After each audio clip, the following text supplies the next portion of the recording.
Example చెప్పాలి అంటే, God has given you a promise. ప్రభువు మీకు ఒక వాగ్దానం ఇచ్చాడు.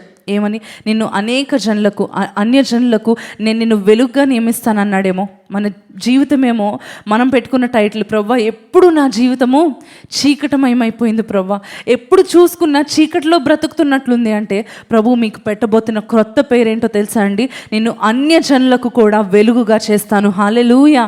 ఈరోజు మీరు అనుకుంటున్నారేమో, నేను ఎవరికి చెందిన దాన్ని కాదు, ఎవరికి చెందిన వాడను కాదు, ఎందుకు పనికి రాకుండా ఈ లోకంలో ఒంటరిగా నేను మిగిలిపోయాను అంటుంటే కనుక, ప్రభు ఇస్తున్న క్రొత్త పేరేంటో తెలుసా?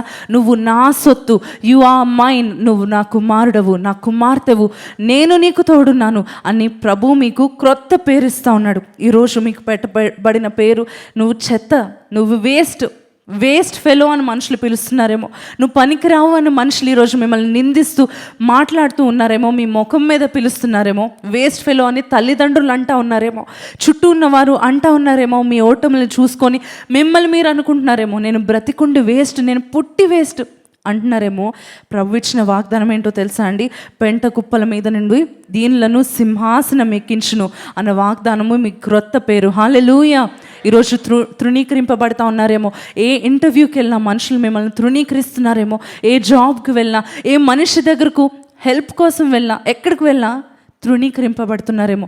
తృణీకరింపబడిన రాయి మూలకు తలరాయి ఆయను అన్నట్లుగా ఈరోజు ఎక్కడైతే మనుషులు మిమ్మల్ని తొక్కుతున్నారో, ఎక్కడైతే మనుషులు మిమ్మల్ని పైకి రానివ్వట్లేదో, ఎక్కడైతే మీరు ఒక్క అడుగు కూడా వేయకుండా మనుషులు అపవాది ప్రయత్నిస్తున్నారో, అక్కడే మిమ్మల్ని తలగా నియమించబోతున్నాడు దేవుడు. ఆమేన్.